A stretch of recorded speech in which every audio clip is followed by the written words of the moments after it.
Welcome to Rides of Nyarlathotep.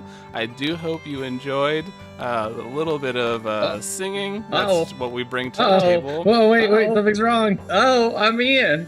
Oh no! I'm so sorry. We're having one of those days. Experience.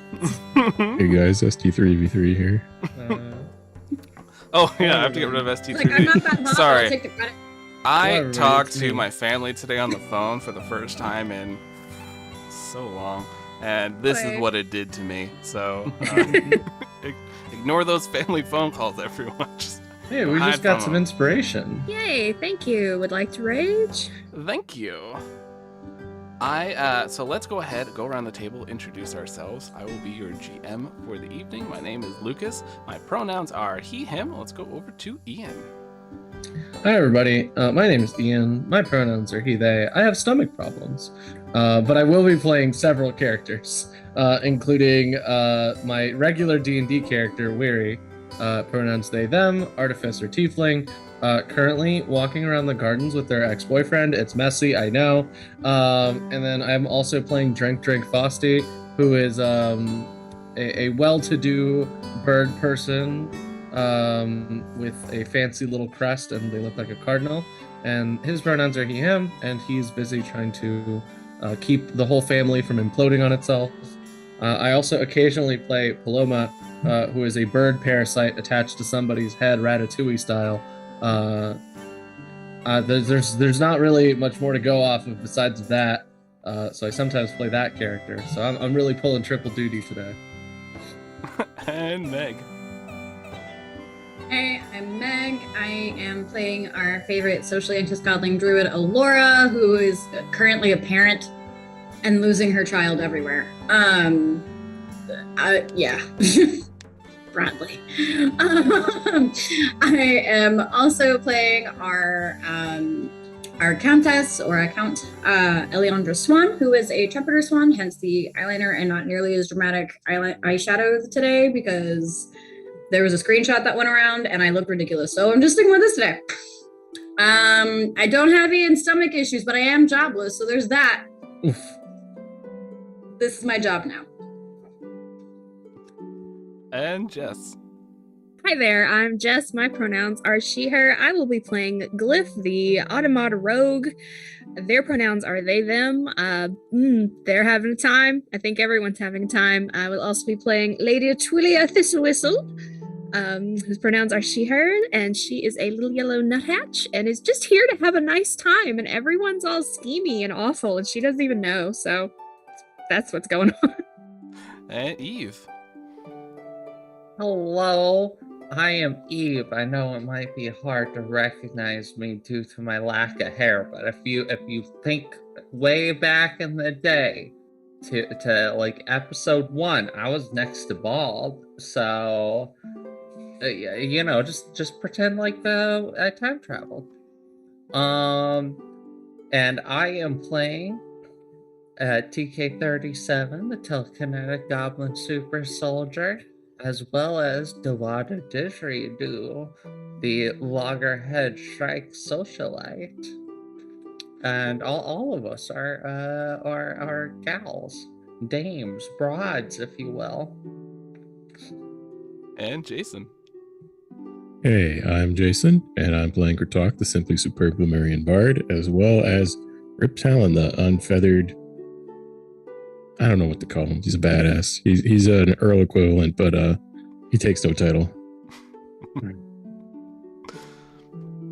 Alrighty, so before we hop into this, we are sponsored by Roll20.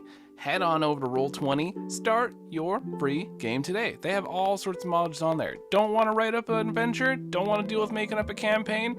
Just want to read off a piece of paper and see what your players do as you watch them just bump into everything? Then you need to head on over to Roll20, because right now it is Kobold Month, and that means they got a sale going on. That's right, 78% off of the Kobold Press Adventure Bundle. That is a ton of adventures. It'll last you well over a year if you're playing all the time. If you play just sporadically, it'll last you even longer. So check that out. Really rad. And then it pops all the adventure stuff right into Roll20 for you. You don't even have to set up the maps, tokens, anything. All ready to go. We also have the wonderful music from Sirenscape. If you want to chill, you want to relax, you want to feel a little fancy, you want to, set down a giant bowl of capers because that's your lifestyle. You do what you want. Head on over to Sirenscape, set up that music to really match that evening. All right, so previously, we had quite a good session. Everybody was really running around trying to get everything figured out. Weary had a wonderful talk with their ex-trust. They went on a beautiful garden walk and got to get a little bit closer after spending so much time apart. Alora had chased after Bradley because Bradley was given a noble's suitcase because the noble thought they worked there, and Bradley strewn about and threw all the clothes everywhere. Alora ran into Paloma, the head crab, and talked to them and managed to convince Paloma and Bradley to clean everything up. We jump over. There was Glyph meeting up with Paloma. They exchanged some hostile words. Some damage was taken. Some people were hurt. Their feelings were hurt a little bit. And we learned a lot about the birdseed business that Paloma's trying to push. And we also had a number of new guests enter into the area. And they were starting to get acquainted with not only the randos, but everyone else there as well. So the new guests, we had like Eliandra, Delata, Didgeridoo, Drink Fossy, Rip Talon, Twillia, all hopping in there, meeting all sorts of new people. We even have Wing Over Gimbal, who is indeed a famous gnome bard. That's right. I get to throw my fun NPCs in wherever I want because I'm the DM. And after all this was happening, Delata Didgeridoo also talked to the head of the household, Lady Elavive Crestfeather, about just the strain that's on them as they're trying to fit into the Plumerian society, and spoke to TK. After Alora just crushed TK, then TK went and talked to Delata and got crushed again. And so TK went to a greenhouse, drank some Kilcore's Best with one of the workers there, and then met up with Glyph, and they talked. And that is what happened. So, we see a beautiful garden filled with flowers and plants from all over Loch Realta. The sun is high in the sky, and we pass by two horrific entities who are cleaning up strewn about clothes and personal effects, while Alora coaxes a butterfly to land on their finger. We go past them to TK, who's leaning a bit heavily on a fence while making exaggerated hand gestures at Glyph, who is sagely nodding and listening. We see two tieflings, arms linked, walking through the garden, memories past. We go inside to the large Crestfeather estate, see guests gathering around a strange-looking gramophone, eating finger food while discussing a painting. Drifting away from the Crestfeather estate, we see the sun moving backwards as we go back in time to the morning, following an automobile, a strange contraption driving through for a short while through the Plumerian streets before stopping at a seemingly normal general store. Lord Crestfeather steps out with Kratoq and Rip Talon. They step inside the general store, greeting the owner, and you see small shelves are stacked up, foodstuffs, odds and ends, sewing materials, really anything you need for a quick convenience. Lord Crestfeather leans in towards the fluffy goose Pomerian behind the counter. I'm wondering if you had any feather oil in. I need 2.5 containers of it. The store owner's eyes flick with recognition. Oh yes, right this way, gentlemen. I believe we have it in the back. You follow this Plumerian through to the back room, and he pecks 3 times at the wall as it begins shifting magically, revealing a door. And as the door is opened, music fills your ears, Kratoq, as you find yourself stepping into a hidden speakeasy. Ooh. So, you have the fun time, Jason, of playing 2 characters in a social setting. All right. Looking around, you see all sorts of fancy Plumerians. They're, walking around, some of them with drinks, some of them with little plates of food, and they're speaking and nodding about things. You see that there is this music that's playing from an old gramophone over in the corner. There's a bar set up where there's this Talarian that's just cleaning out mugs and setting up cups as people come by for another drink. Lord Crestfeather turns towards the 2 of you. Now, I wanted to bring you here, away from everyone else, because we have important matters to discuss. Rip, I know you've been involved in a fair amount of business, and you want to see Plumeria do well. Am I right? Of course. This isn't the first time I've been in a place like this, but didn't take you for this kind, Lord Crestfeather. There's a lot more to me than people know. And you, Kratoq, you Yeah. have been fighting the good fight against the cult of true chaos.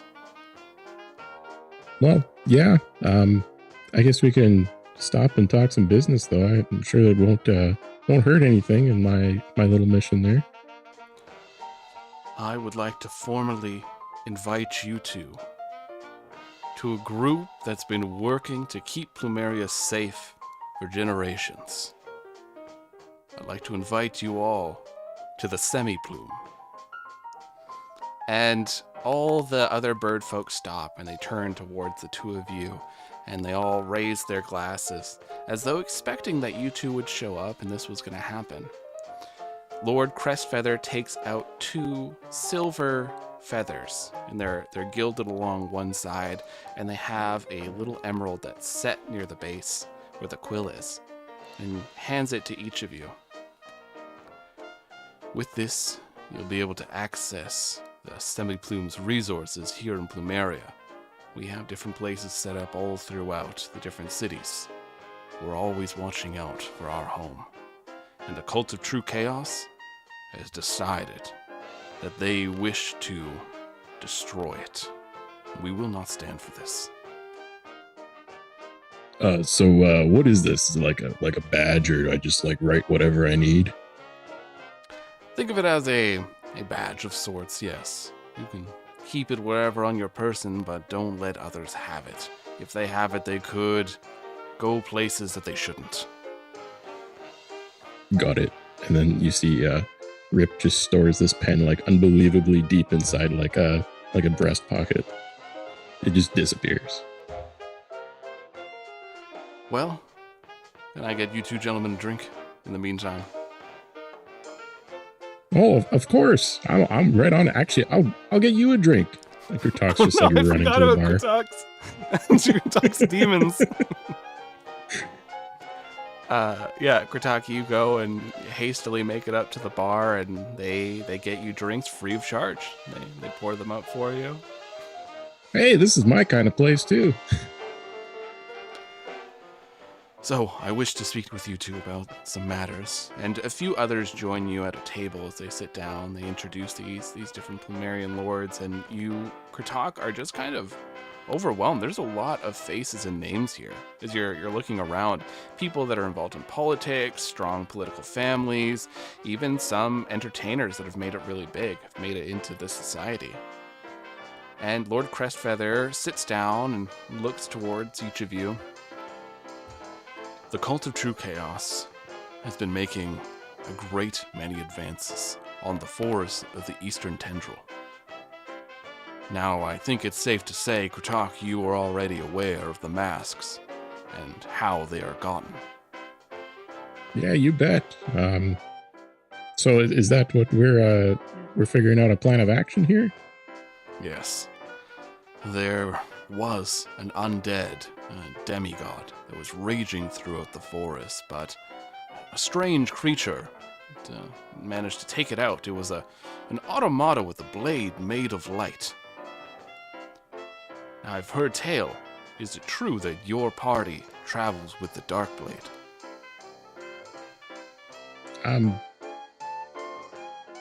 Yeah, yeah. I think it's safe to say if the Dark Blade is here, more than likely, the Bright Blade is also on the move. I'm not sure what delinquent is wielding this blade, though. We weren't able to talk to them. Is that like a property of them? They just kind of follow each other around? Usually, if one shows up, the other is quick to follow. They are a balance. Noted. So are you trying to say that finding this is sort of step one in combating things? I think it's important for you to have the information at hand and know that you have allies here in Plumeria who are ready to assist you.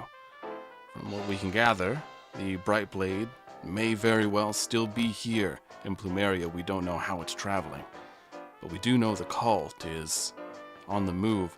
We were tracking one of their locations. We believe it's just north of the Warped Woods, but we haven't managed to narrow it down yet. An old abandoned facility of sorts. I don't know if we'll have the time, but I know like my party and I are definitely the kind to go explore that and figure things out, you know?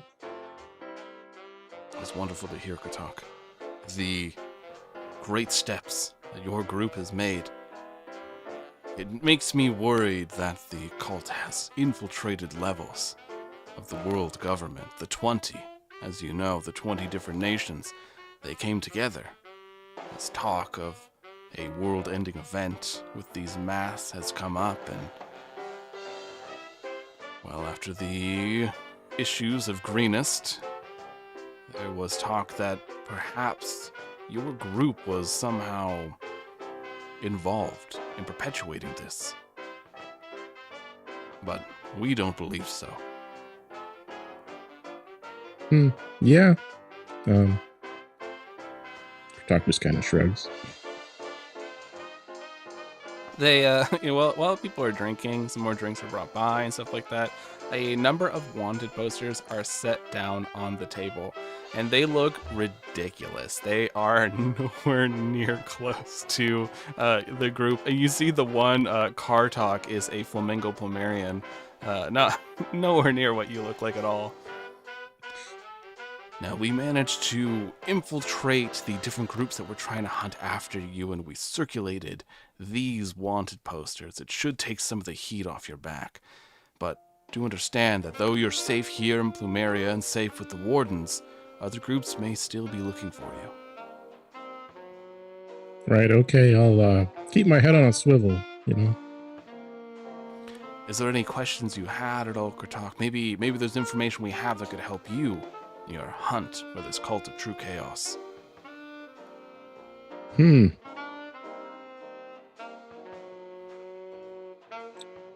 know, I guess they kind of underestimate you, Lord Crestfeather. I didn't really think you'd have a whole lot of information about them.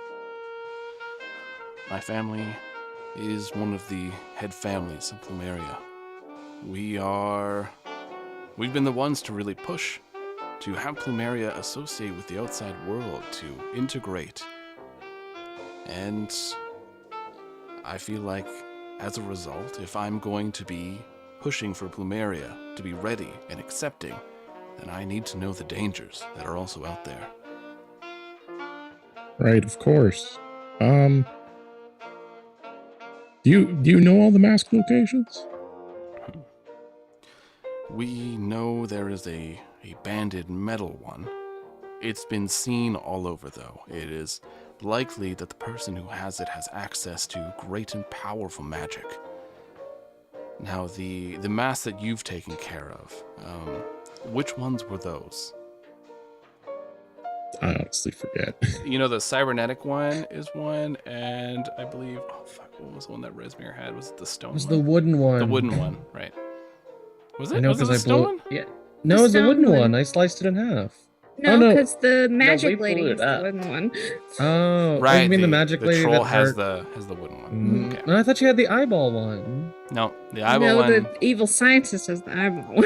Oh, the one that put us all in tubes? Yeah. Yeah. Oh, look at us remembering all our MacGuffins. Does the evil Yeah. scientist have the eyeball? Oh, never mind. To be fair, it's easy to forget about the one that we blew up because we did not have the opportunity to actually witness at it it, in yeah. action. I did a great job blowing that mask up. I don't know what you're talking about. So you destroyed the stone one and the cybernetic one.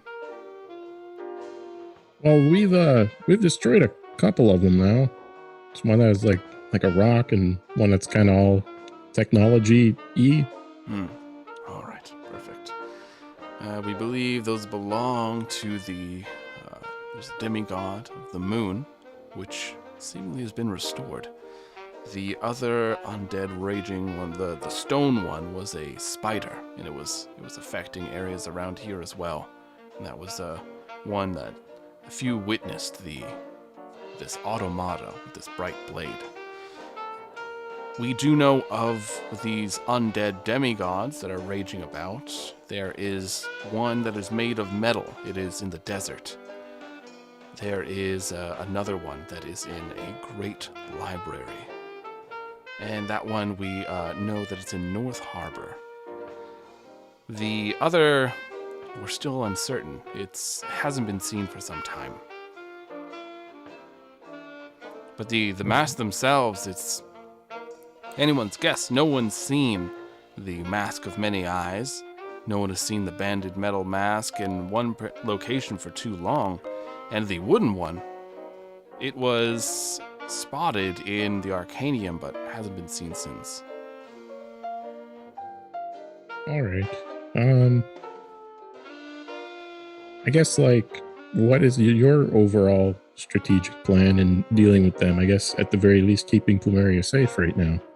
That is our main goal, trying to keep the borders of Plumeria safe. We're working with other people in Talaros, and we're trying to gather as much information to help allies, though it does not seem that many countries are taking this very seriously. Everyone seems to be insulating themselves rather than working together, and it's frustrating. Maybe we can... Oh, sorry. No, go ahead. Well, maybe with all the recent uptick of trade, we could kind of wedge that in, you know? Try to get some cooperation on that front, and maybe we can make a difference that way.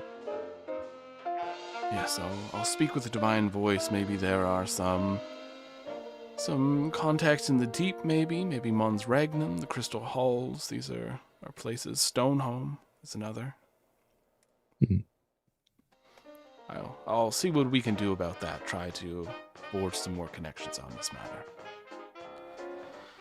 But in the meantime, we should celebrate. Celebrate your arrival, the destruction of 2 masks, and you and Rip joining the Semi-Bloom. Kratoq and Rip both raise their glasses and they all clink together. So all the Plumerians are cheering as this great news. It's really a giant morale booster, the fact that 2 masks have been destroyed, and whereas they thought that there were still 5 to go. And we go back to the Crestfeather Estate. So we head on over to the Crestfeather Estate, and Glyph and TK, you two are standing not too far away from this large greenhouse. And you just finished hearing Dudley Flufffeathers speak and fly off once more. And the two of you are there.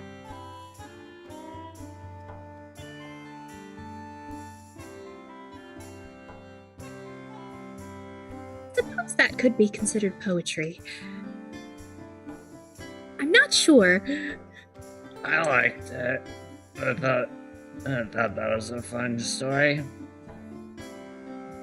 It's a bit verbose. As if it could be simplified. And maybe set to music. Yeah. Yeah, like some sick beat. That'd be pretty cool. TK, you are swaying. Just a little bit. Perhaps you need some water. It's fine. I don't have as much blood for the alcohol to diffuse through because I'm small and I'm missing a limb. There's just not as much blood in my body. It's just I need more blood. I absentmindedly pat where my arm used to be. To get you more blood.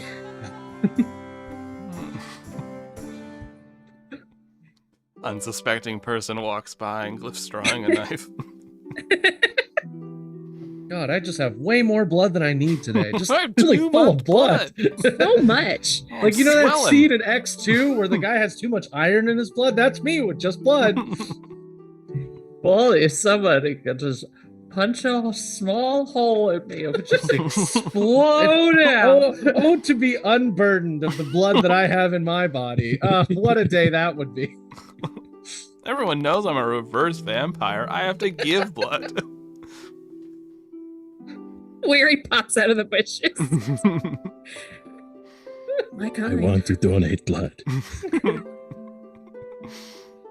Oh gosh. So was it like close to dinner? I remember us talking about it's that. like late It's like- afternoon kind of thing. Yeah, post lunch. Yeah. Okay. Think of it like Thing. 3:30, kind of maybe Yeah. 4. Ooh. It is too early for dinner, but we could request any food you need. I don't know how the blood and alcohol will work with food. I just need like time. I'm fine. I'm good. I'm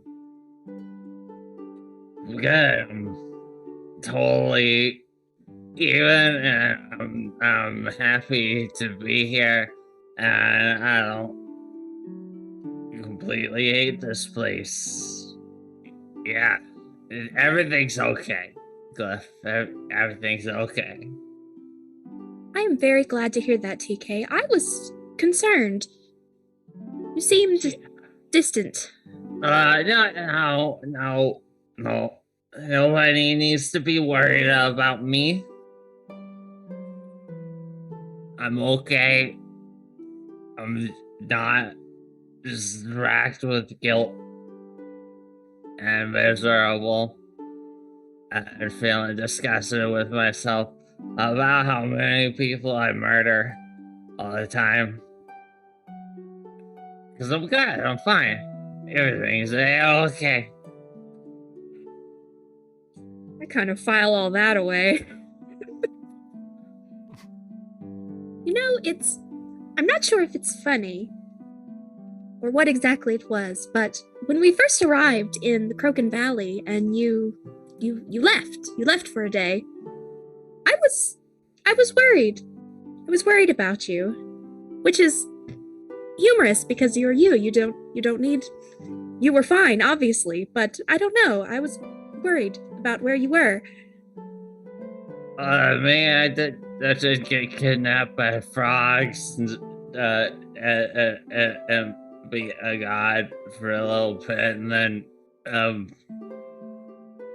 kill everyone. Frogs and a god. I don't think you mentioned that. I definitely brought it up because I'm like, we gotta go kill all these demigods. You know, all the other ones that are just like seared into my arm. Is that like visible to us? This is me asking. I don't remember. I think it only gets visible when she starts like raging and gets weird glow shit going on. Okay. Yeah, like it's technically there, like branded into the skin. I think that's how you described it, but like it's unless you were like examining TK's arm, you wouldn't really notice. Yeah. Again, no facial expression, but I'm leaning on this fence with TK, and I think you need a sandwich. Let's go find some. That sounds good. Oh, hey, but like, we can't get a sandwich because for some reason bread's like a big deal here.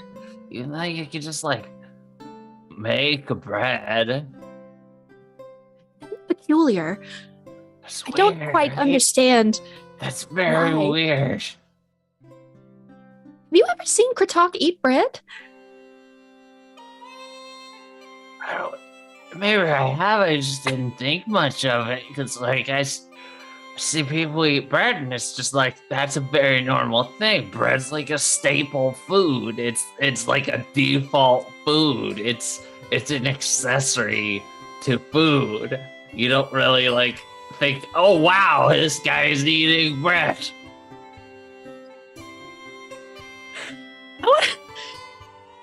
I don't know. I'm just kind of casually flipping through my memories of Kratoq. I don't think he's ever eaten bread. One time Kratoq ate a breaded thing, and then Kratoq got really sick. Did eat a funnel cake. Yeah, Kratoq had a Oh, dragon no, and a dog dragon and got dog. sick. And then Wait, was Florvin it from the bread? ate That it. might say Well, more no, about it was the more of dragon the dog than the actual The bread. dragon dog. Yeah. But you, while you're talking about bread, suddenly like the bushes rustle. And you hear from the other side, I don't know, eavesdrop, but it's somebody speaking of bread. And you see Baron Squibbles Melodious, just kind of like peeking their round bird body as they're looking over the bushes at the two of you. What do you want? I don't want bread. I was curious. They were speaking of bread. kind of step in front of TK just a little bit. Good sir. I believe we have not made your acquaintance. I'm Baron Squibbles Melodious. I am a guest of Lord Crestfeather. I'm the Honorable Glyph Cardithian, a friend of Baron Kratoq and also a guest of Lord Crestfeather. This is Lady TK. There's I'm pleasure to a meet you. piece of shit. Is that a deep thing? I believe she has had some afternoon drinks. No. Yes, I understand. Yes, I do understand.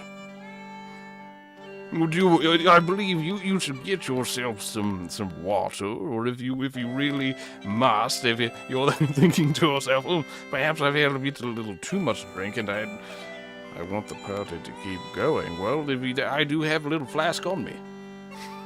But God, I think I actually like one of these guys.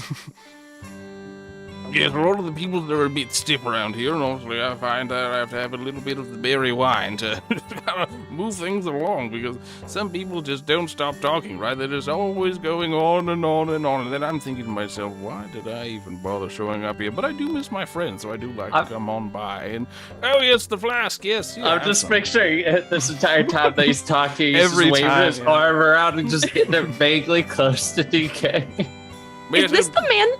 Is this the man who was a penguin? Yes. Okay. This is the penguin plumerian whose wife is a hen plumerian. Annie DeVito confirmed. May I offer you Honey. an egg in this troubling time? I bet he got her a really nice pebble when they got married. You know, that 100%. takes a whole Best different pebble. context. Wait, yeah, Oh, wait, yeah. no, wait. People. Oh, don't worry.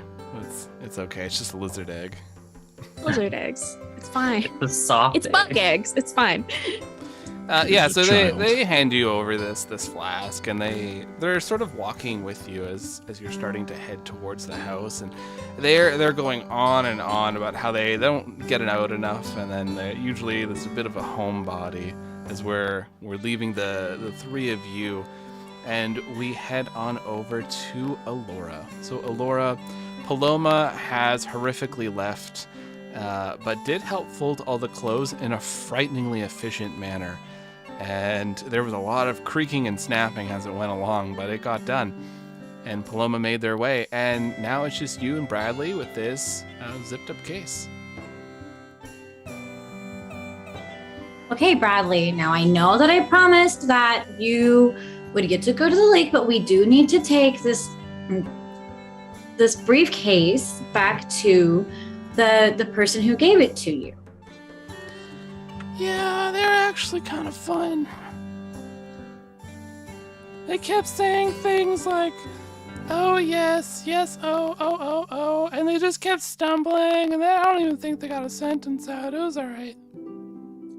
Okay, well, why don't we see if we can go find them? Bradley reaches a hand up to hold your hand. As you're starting to walk through this garden looking for Baron Squibbles Melodious, Bradley's walking with you, kind of like swatting at like things with a stick and that kind of stuff. Sorry I keep making you mad. You're not making me mad. You're just stressing me out. Well, I'm just trying to distract you. From what? 'Cause you're sad all the time.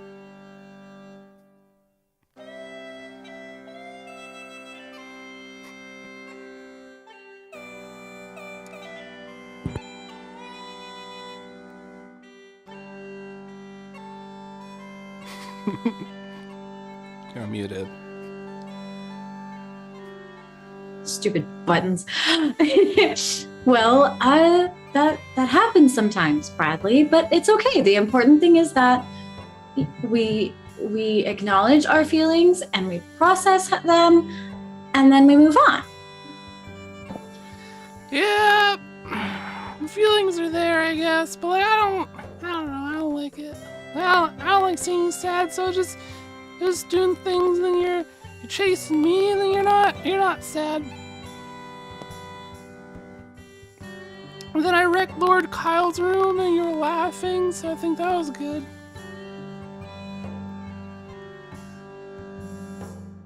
I forgot about that. I mean, I didn't do that. That was Paloma.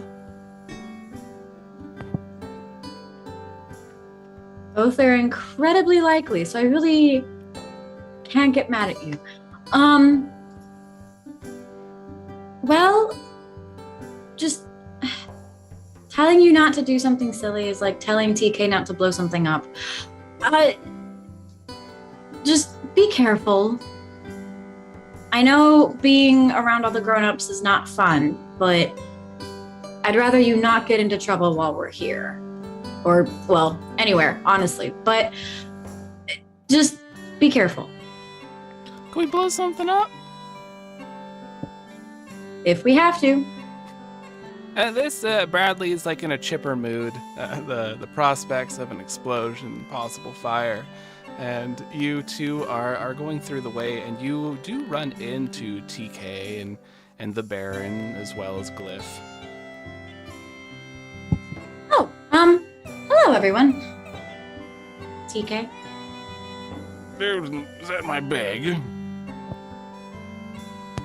Yes, Bradley and our acquaintance, Paloma, helps gather all of your belongings after Bradley, well, pulled a Bradley. Oh, that's so strange. I've never heard of a Bywood doing things.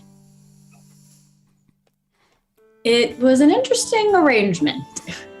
Although I do think that Paloma won the competition between Bradley and Paloma. But Well, it's an efficient family, I will say that much. But I do appreciate you getting my bag back to me. of course. It's a bit too warm out here, don't you think? Oh yes, it's dewy to say the least. Why don't we go back inside? Oh, yes, we get some finger food. Yes. But I do not prefer fingers. I don't know if that's from any of your lands, but I don't know. I just no look at fingers for Bradley. me. We all Bradley. look at Bradley. Yeah. And Bradley's looking at you, Alora, with a little smirk like that. That little kid who's like looking and the fire's burning in the background. The TK is not looking at Alora. She's just away. Just looking over at nothing. TK, can I talk to you? Why? I didn't mean for what I said to you to come off so harshly and, well, mean. It's fine. It's not. Also, are you okay? You smell like alcohol. Have you been drinking? Well, I smell now too. I'm just gonna go. No. I want to I'm help. I'm going. so sorry. That's not. I can smell the alcohol, and I'm worried about you. I just had a couple of drinks. to even myself out. It's fine. Everything is fine. I wish people look at me and see everything is okay. It's okay. Everything's fine. We're good. We're cool. Bradley, though, is Bradley and everything okay? Everything's fine. Why you don't look so good? Wanna play Just kind of tag? like, I'll like nudge Bradley along. Just be like, just go ahead. I'll be right there. Who wants to play Okay. tag? Okay. And Bradley starts walking towards the house. Even the fucking tumors got shit to say. TK. What? Lord We all- Melodious, let me help you take your bag inside. Bradley, would you like to help us? That sounded wonderful. I zoned out for a moment there. I was just thinking about Yes, food. Bradley is most helpful. I will tell you all about him. We're leaving. Y'all two can talk. We all know you, TK. You can't say you're fine. I know you 2 drinks in. This is not 2 drinks in. No, it's not. I had like fucking 6 mugs of Kilgore's. Okay, it's not 2 drinks. Is that a problem? Is there beef? What's the deal? The deal is that you're hiding things from us. We don't do that. Not at this point in our I'm not hiding jack shit. I'll admit it. I'm a little bit tipsy. I don't see what the problem is. The problem is that you're drinking to hide something or hide from something. What are you running from? I don't run. Okay? The only direction I run is in the forwards direction to rip a guy's head off with my fucking brain. Because that's what I do. I kill people. And I kill them. And I kill them. And I just keep killing them. And I can't stop killing them. That's what I did. That's what Tiffany did. And that's what we're just gonna keep doing forever. I mean, death is inevitable in our business, but have you been able to access your powers at all? I saw your nose bleed earlier. Yeah, like her eye still has like a shot blood vessel in it too.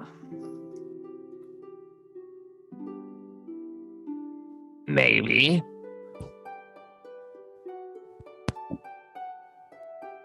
I can kill people in other ways. I use a sword, know. a spear, and this candle. She like starts shaking her sleeve, and like she can't quite get the candlestick out. It's hooked on a part of the dress I'll shirt. and I'll kind of like reach up and under and try and yank it out. Slap it. Stop it. Okay. That was Glyph's idea, wasn't it? What? The candlestick. Oh, this is mine. Gleb's like, no, we gotta crush them socially. I'm like, well, I'll just carry this just in case I gotta murder him physically. Well, why would you need to have a weapon when you can do your telekinesis stuff? Because maybe I like throwing things and stuff. I still use the chainsaw sword and dark blade. Not all the time. No, not all the time. Backups. So levitate me then.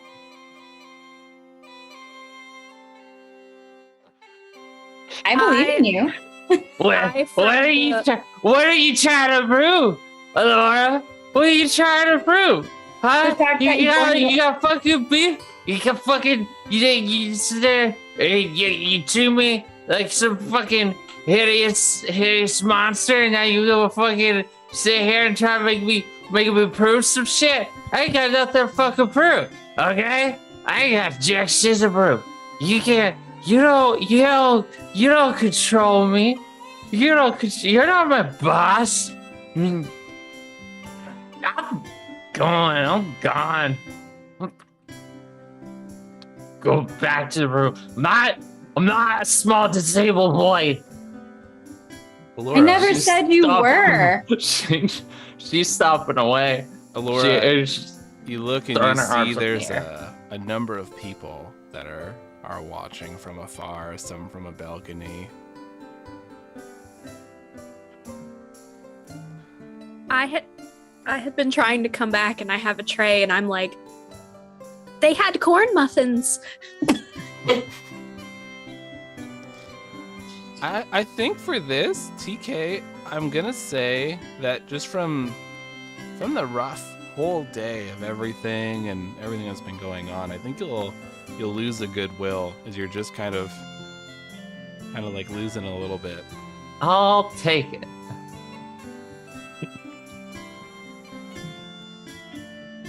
And so, Glyph, you come out with these corn muffins. TK, do you hit the corn muffins or do you just keep going? Yeah, I think she just waves her arms in the air at Glyph, and then it just like storms past. Not like she's like, I don't even think that she really noticed that it was Glyph carrying them. Mm-hmm. She just saw a hand holding a tray above her head. She just. So we leave this scene over to one going a lot better. To one with Weary and Trust. You two have made it over to the boat at the small pond and decided that you're gonna go out into the pond. So Trust rowed the boat off there, and you're sort of sitting there. There's a slight rocking because this is a city on top of trees, so there is always a tiny little bit of rocking. So you are sitting on this boat, and you see just like the sun is starting to go a little bit more like setting, and beautiful breeze is going by, drifting smells of the flowers and plants.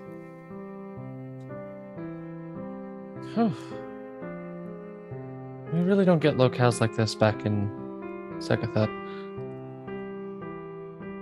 It's nice. I don't know if it's an everyday kind of thing, but it's a nice vacation.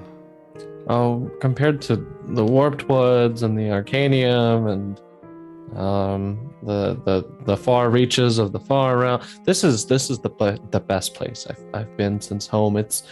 I might as well be in retirement at this point. This is amazing. The Arcanium is something else. I don't want to go back. I will say that much. How are things at home? Tense.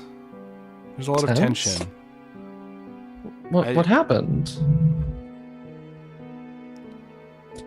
People are having a hard time connecting with the Draconic protectors. Oh. There's a bit of worry trying to speak to people in Volsolis, and you know how that goes. They Right. say everything's fine. They don't want anyone to go look, and no one's getting any kind of proper connection, especially with the gold.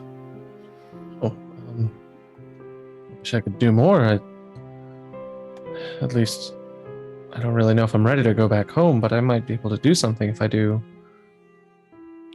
It's kind of in the opposite direction of where we're going, I guess. I can try to connect my own way. I'm not sure. After the ceremony, I never really. And then Weary remembers that Trust was there at the ceremony and saw the visions and didn't tell them. And had been so kind of like caught up in the moment that I just never thought, and then like immediately where it gets like tense and kind of like grips their hands together. I say roll to keep your composure. Yeah. That one uses Grace. grace. Oh, 0 or +0 with that. So I got a flat 7. So you do well enough, but you can't hide it, as you're not outwardly saying anything. Nothing negative at all is happening, but there's definitely a bit of a look on your face. Is everything okay? No, it's just, after my connection with the gold dragon, I started to notice that everybody in town started to treat me a little differently, a little bit more standoffish, and I guess I've never really been excited to be connected to the gold dragon, if that makes sense. Yeah. Well, it was a difficult, I think, connection for some people. I don't understand why, though, because usually the gold dragon is someone that people are excited about, especially when people make connections with them. I never really thought about why things were different when it happened to me. I think I'm trying to goad him. Like, I'm trying to goad him into, like, admitting it. Yeah. Yeah. Let's have you roll something else. I mean, we roll dice in these games. Yeah. How about just do a charm? So you're trying to kind of push them in that situation. Okay. All right, that's a 10. A 10? Actually, 10 plus whatever my bonus is to charm, which is -1, so 9. Oh, dipped you back. Yep. So on a 7 to 9, they'll do as you ask, so you're kind of trying to get that information out of trust, but you owe them a favor in return, or you have to kind of do something to kind of coax it out. I think... Oh, go ahead. No, go ahead. I don't know if you had something planned, because if it's to coax something out, I think Weary kind of lays it out on the table. Like, I don't really trust a lot of people anymore ever since I started this journey. Yeah. If you're holding anything back, I would like to hear it. When you went through the ceremony,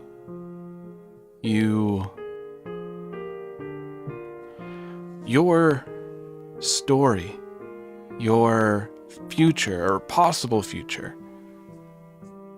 it was shown in a mist. Bits, clips, moments, pictures. Some of the creatures were frightening. Some of the things in that were horrifying. And you were fighting them. You alongside others. And it showed your companions things that they would do. One of them putting on a mask and becoming some horrific creature. Honestly, a lot of people saw it as a dark omen. And I got in my head about it. I wanted to protect you. I thought I knew better. I thought I could be stronger for you. But that's probably just for me. I was trying to be strong. I was trying to be the hero, the great adventurer. And in doing so, even though I thought I was protecting you, I hurt you.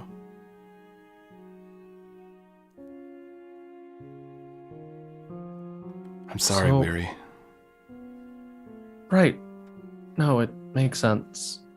It's a lot to task someone as young as I was. It made more sense to keep it from me. Most of those things happened. I've started to hear. Yeah. So, the Gold Dragon has a fun, twisted sense of humor. I don't know. they think into the future. They can see more than we can, but you think if they could see more, then they would have done something. Some people think that the gold dragon did do something with your visions. Now they're starting to see it. Before, everyone was too short-sighted, but classic, right? Sekathet suddenly realizing everything's a problem when it's on fire around them, not when the smoke starts rising. Right, that sounds about right for Sekathet. Any news of, and do I know about the demigod situation? The one that's in the desert? Or is that a different desert? I know TK knew all about the different ones. Mm-hmm. I don't know if I ever got that TK mission. Did TK share that? She briefly mentioned it. She did not go into huge details about it. Weary would not remember then. Just That's fine. She was kind of going through some shit at the time. Okay. I guess I should probably mention one final thing. You don't happen to know anyone who's deathless, do you? There's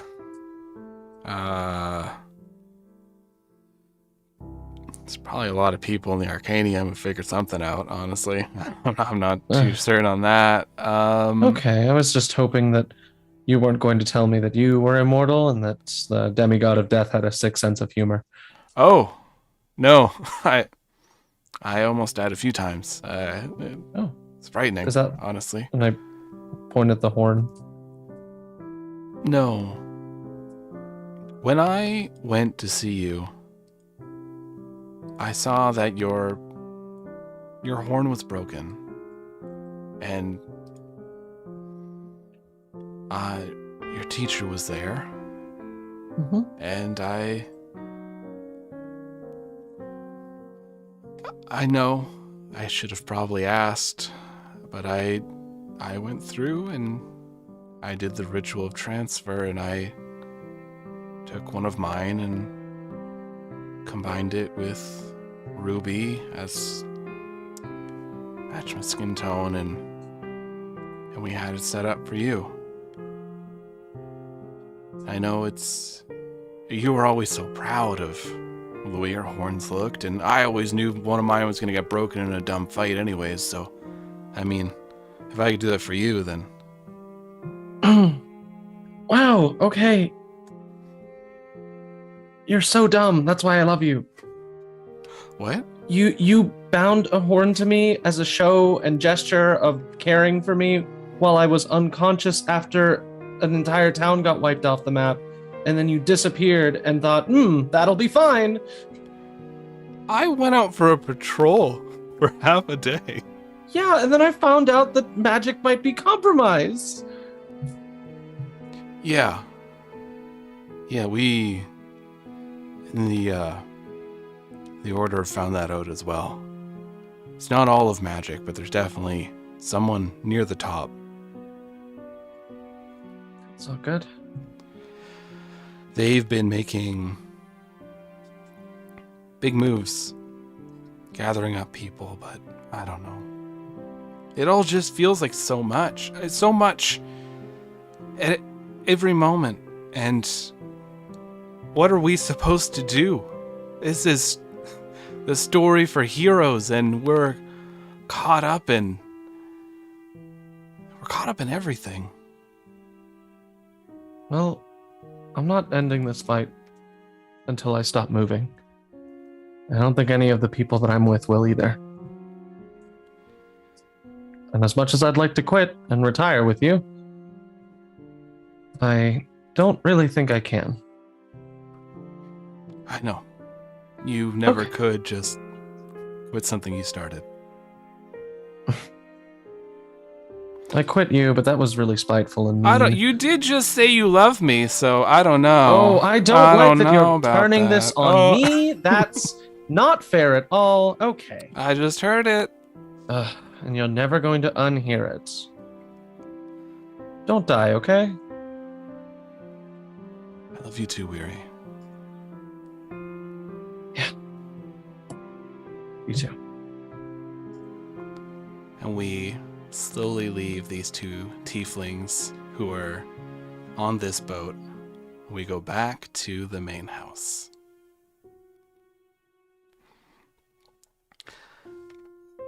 So we're going to head over to our Plumerian guests. There's going to be a scene where a lot of the Plumerian guests, you're all in one room. You're around the gramophone, and there's little snacks and hors d'oeuvres everywhere. They've finally managed to corral you all the way back. And you all now are once more in the same room. There's a few others. You see that Baron Squibbles, Melodious, has finally returned with their wife, Henrietta. You see that Skyland Windborn is here. You do see there are a few others, like there are all yourselves. Rip Talon still hasn't returned yet, but should be quite soon. You do see there is another Countess Jeline Choriston. And they are this crane Plumerian, as they are there like near the gramophone looking around a little bit distracted, like their mind's somewhere else. But you are all in this scene with your Plumerian selves.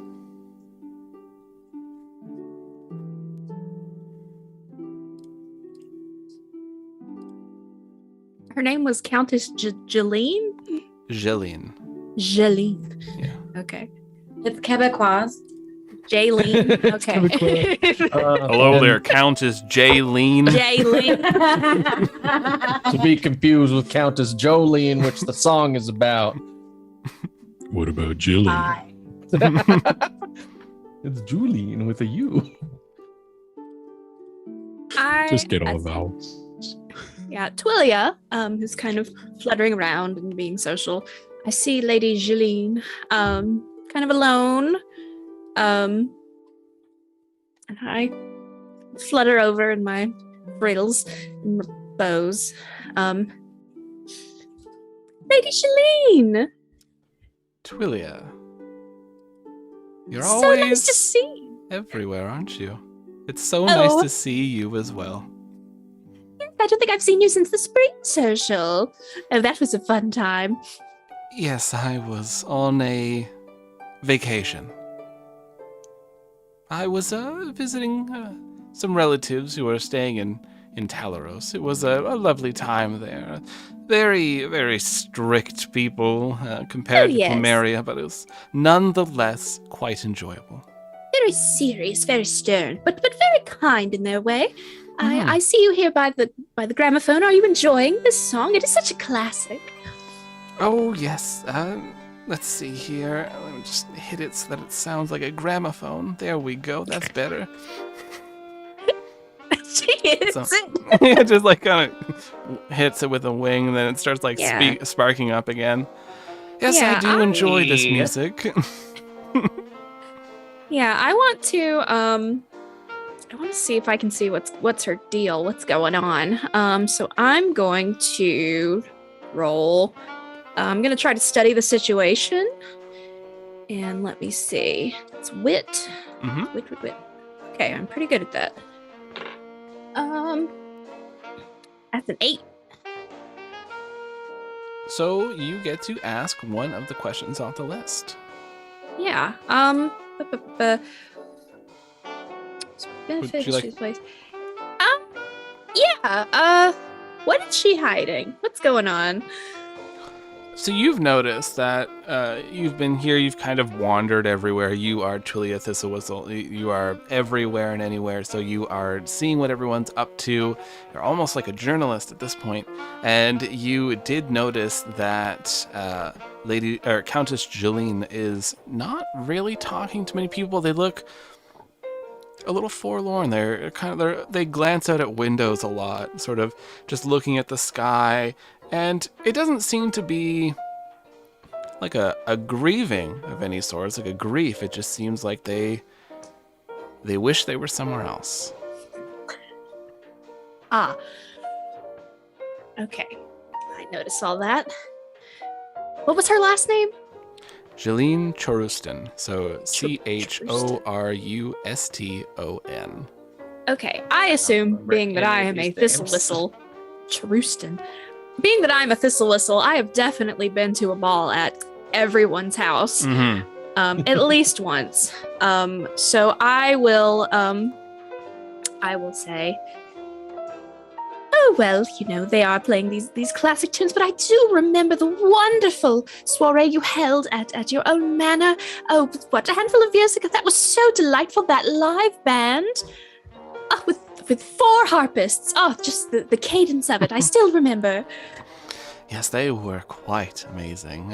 We did hear them at someone else's. I must say, well, we did steal the idea a little bit, but we added more to it. We really brought it to life. People course you often think did. that spring is a time of renewal, of life just coming back in, but I don't think it's always that way. Sometimes winter holds its own sweetness, and it's sad to see it go. It's true. There's a peace to winter, and it does bring us all together, but with the chill. And I must say, I had not heard 4 harpists before your soiree, so I'm not sure who did it before you, but you certainly put the Charuston stamp on it. It was far better than Melodious's band they had, where it was just 4 drummers. 4 drummers. That was it. No other instruments. Just 4 drums. All the same kind. Basically, I'm going to be politely gassing her up by talking about her own events that she's held to make her feel better. Yeah, and it's definitely having an effect. Who doesn't like, being talked up? Hey, Eliandra, you have to tell me. Are we certain that there isn't some charity event happening here? Because I keep running into small disabled children. No, dear. I don't believe that there's any charity event. No, we're here for Is it in Kratoq. vogue now? To just have small disabled children? I feel like I would have heard about this. There just seems to be an inordinate number of them running about. As TK storms past one of the open doorways. There goes one now! Oh, no, nonsense. That is simply a goblin of the deep. You'll just see Bradley in the background. I Long don't know what legs. that one is. He's like, oh. I don't know what that No. one is. I don't. It doesn't seem like a charity event. I just recall that we were here for Kratoq's reintroduction into society. Very exciting stuff. And at this time, Rip Talon walks into the room, and Kratoq is went off a different direction, and Lord Crestfeather is just seeing to a few things. But Rip, you're coming into the room by yourself, where everyone else is gathered. Yo, what up? Is that Squibs over there? Squibs, Squibs, it's been a long time. Oh, still featherless as ever, aren't you? Oh, yeah. And from one of his pockets, you don't know how, but Rip pulls out a purple-colored drink. It's actually not wine, it's a grape liqueur. Ooh. And hands it to Squibs or Squibbles. You do know my love language, my good man. I'm picturing it as that stuff with like the swirling edible glitter. Oh yeah, stuff the in it. glittery drink. I forget Yeah. what it's called. You can't keep that just sparkling drink away from a bird. This penguin is trying it out. And, this is lovely.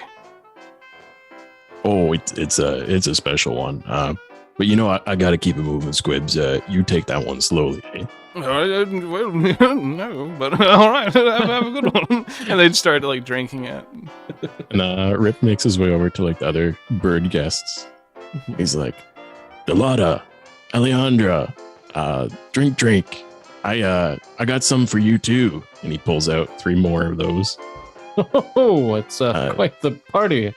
Nice to see you again, Rip. Well, I didn't see a drink in your hand, so I mean, it's in your name, but not your hand for some I'm reason. just picturing Rip just like taking them like modern bottle caps, just like smacking them on the side of the table. God, and it's just so gouging Beautiful the antique wood, table, just destroying the wood on it. That's pretty close to the essence of it, yeah. Twillia, I was going to give you one, but at best not, I think. We know how that goes. Rib. I fan myself.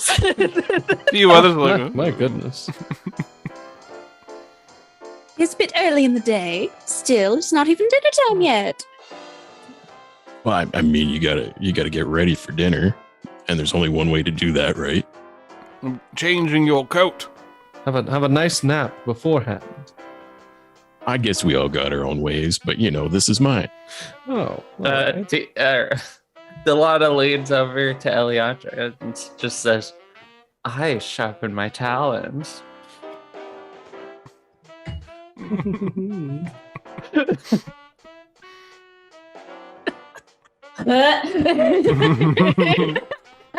Leandra literally just stays quiet and is like, ew. all the while just watching Drink just like be a goof. Yeah, just And fumbling they're with just the drink. like just moody eyed, like isn't Drink just charming? Does Is this he like out drink? loud? Does he drink like a drinky bird? Like just Yes, 100%. That's Oh, where yeah, the whole, name like- came from. Like when Baron Yeah. Melodius was drinking, it was like that classic penguin, like long tongue is like splashing into the water. And, like it's just horrifying watching the Isn't Plumerians bird drink. anatomy fun? Yeah. Birds don't really have any lips, so. Yeah. No. Honestly, whenever they talk, I just picture them holding their mouth open. And like you can just see like the tongue flick a little bit. we talked about this. It's ducktail rules. They have mouths when they need them. Yeah. I forgot that we established Yeah, the DuckTale DuckTales is canon. canon, yeah. Talk's main instrument is a French horn. Oh, I forgot Oh, yeah, about that's that. true. Yeah. How would, Talk okay. does have to have a mouth of some kind. Fair some sort. enough. Just Okay. jamming it all the way down the throat. Oh, Well, Mr. Talon, you were off the whole morning, I'm sure. Very, very busy, but you're with Cousin Kratoq. Does he seem well? Yeah, I'd say he's pretty well. I didn't know you guys were cousins, actually. Oh, yes, just by marriage from my third cousin. And I'm like rambling, like names. Through marriage. Huh. I just worry that adventuring life must be exhausting. He didn't seem too tired to me. It is good to hear. Yeah, but yeah, what else is new around here? What are you guys up to? Marion watching mostly. It's an interesting hobby. Oh, not much else to do these days, unfortunately. It has been terribly dull as of late. Besides good cousin Kratoq, has anyone else met any of these adventurers? Yes, actually, I met a few on the way around. Believe I met the automata and that goblin from the deep. Again, not a child, definitely an adult I'm person. fairly certain that is a small disabled boy. I saw her drinking. If I'm being honest, she was really going through something. Have you ever met an orphan? They drink all the time. Delata, I haven't met an orphan, and I don't know. Met? I don't know if you've met an orphan either. I have volunteered for a photo shoot out at the orphanage on the far side of town. Oh, I saw that. That was Orphan Weekly. Yes. You guys read some interesting stuff. Mind you, I did not get that close to them, but I saw it. It's like Yeah. the orphanage or the orphans. I saw one of the orphans out behind the orphanage, smoking and drinking. Oh my goodness. Kratoq. Hmm? Have we No. have any of us seen Kratoq lately? Rip, where I'll say were you? Kratoq walks in now without any of the other randos. Just Kratoq coming on in. Kratoq! Oh, Kratoq. Hey, there's the man of the hour.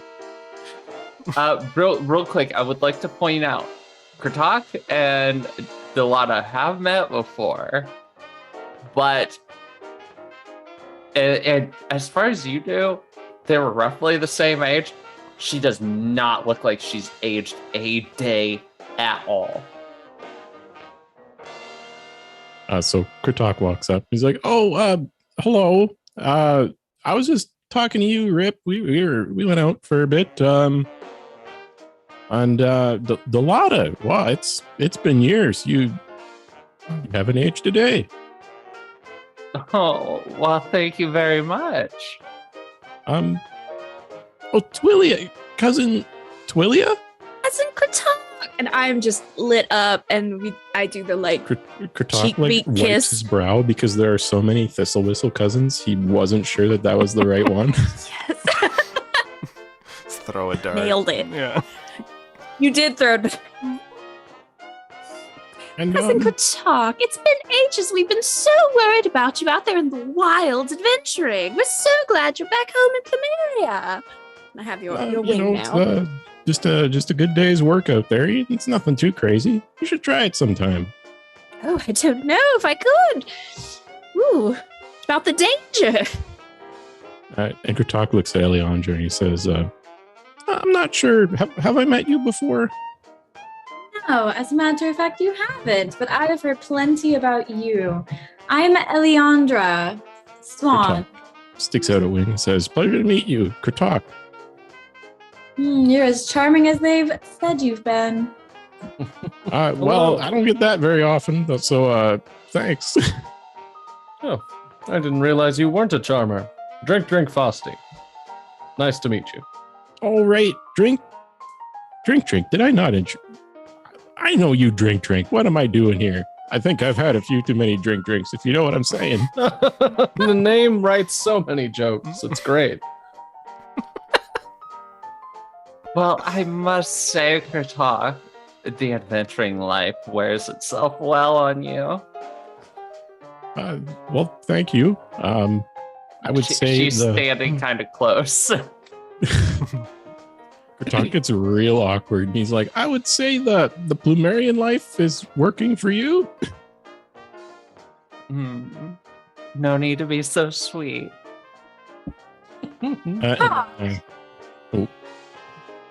And I just kind of like hip check Delata. Yes. Do you know this tune? Do you know the dance steps to it? It's been far too long since I've hit the floor. I've never been much of a dancer, but Don't lie, I simply must show you. Come with me. I'll just Delata, it's just like laser beams out of her eyes. You have your feathers have puffed up a bit. Yep. Rip actually sidles up to Delata and says, can you believe those two? Yes, I can. I sure can. So, Eliandra and Kratoq, I want you both to roll grace as you are having a Dear dance. fucking Lord. It's a 5. Ooh. So Kratoq gained an experience. I got 8. 8? Okay, so Eliandra, you normally do know this dance, and you do this dance well. The problem is your dance partner is panicking. So you are having to really compensate and lead Kratoq, help Kratoq, and so it is, throwing you off a little bit, but you're still keeping it going. You're still keeping the flow. So even though Kratoq is fumbling a bit, you're still managing to lead Kratoq throughout the dance. So the two of you can talk while you're dancing. So, tell me about yourself. You know how rumors are. They're very rarely ever true, and I can never seem to trust a lot of as far as I could throw her. Well, I don't know where to start. You want me to talk about the adventures we've had a little bit, or right from the beginning, from Baby Kratoq? Whatever you please. I'm sure it'll be an enthralling story either way. Well, it all started as a young hatchling. I popped out of my egg, and as you know, is the tradition in Plumeria, the first words out of my mouth were Kratoq! And that's how my name arose, you know. That's why my parents named me that. There's many others like that too. Yeah, kind of normal childhood. Grew up mostly focused on singing amongst the arts, I suppose. Yeah, I don't know what else to say. Then we started adventuring. My siblings got the bird song. That's kind of sad. Oh. Well, yes. How have you kept adventuring? What's kept you on that path? Well, it started with trying to find a cure for them. And then it kind of turned into saving the world, I guess, hopefully. Wow, so you've been everywhere then. Yeah, pretty much all over the last couple of years. And what do you plan to do when you stop? Well, I'm a minister right now. I don't know why they let me hold the position, if I'm being quite honest, but I think I'd like to run for a higher office if I come back, you know? Oh. Well, should you ever need help, you have my name. Well, that's great to hear. Thank you. Of course. And Kratoq sort of, when there's like a little bit of a lull in the conversation, he goes over and he goes and picks up another drink from whatever sort of drink garden there is there, or bar. And Kratoq, you are noticing that your body is still suffering from a fatigue from coming back from the dead.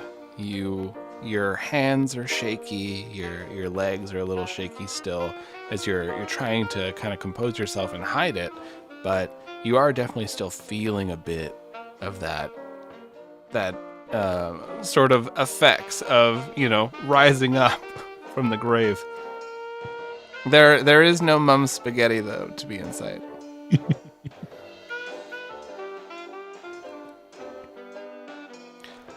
So in walking in, while you're all there, and you do hear that the bell sounds for dinner. So there are servants like walking in saying, "If you would all follow us, please. The dinner table is set up."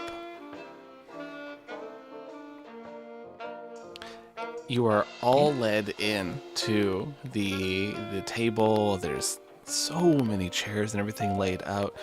You do notice that as everyone's coming in, so the randos are also showing up. Bradley's being dragged along, and you do notice though that the seat for Lady Tristel Crestfeather, the daughter of the Crestfeathers, is vacant. And everyone is seated down, and you do see Kyle strolls in with the largest hat you've ever seen. And they're stepping in. They have a long gown on, and it has feathers all over it of different colors. Their hands are covered in these leather gloves, and it just says, in steel plating, it says Kyle on each of them. And they walk in, they have these knee-high boots you could hear them, and they make a quick swish of their gown and sit down across, right near, of course, Alora, their bestie. Hello, Alora. Hi. Oh, what a time I had out there. You should come with me shopping. I think we could really just outfit you, and you could even bring the potato child. I don't mind. I have a sibling who looks much like that one.